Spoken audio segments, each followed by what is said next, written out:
La transition écologique est un enjeu extrêmement important pour la ville du Pré-Saint-Gervais. On sait que les villes sont responsables de 70% des gaz à effet de serre et donc nous devons naturellement prendre nos responsabilités en termes écologiques.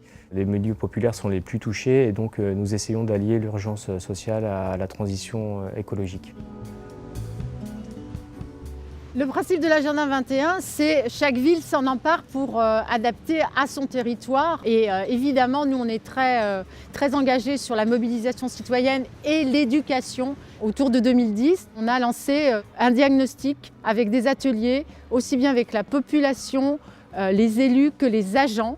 Et on a travaillé pendant 2 ans sur la réalisation et la co-construction de cet agenda 21 qu'on continue de dérouler en 69 actions.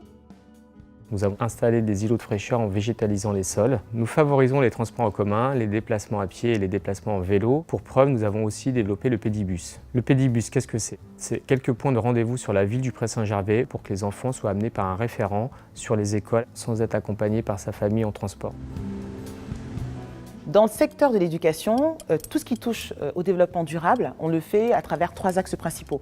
La sensibilisation et la formation, la consommation, mais également dans le bâti. La ville a décidé d'investir en fait 14 millions d'euros dans une école nouvelle génération, donc qui est très respectueuse de l'environnement et notamment sur tout ce qui est économie d'énergie.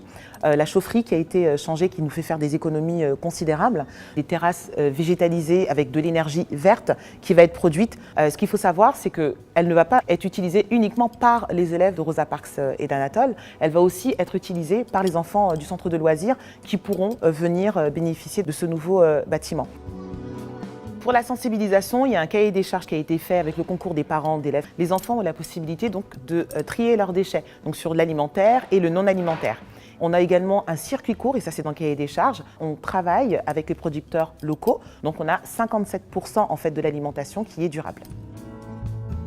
Tout ce travail qu'on a mené en 2010-2013 de l'agenda 21 a fait naître 2 associations sur la question environnementale qui n'existaient pas auparavant.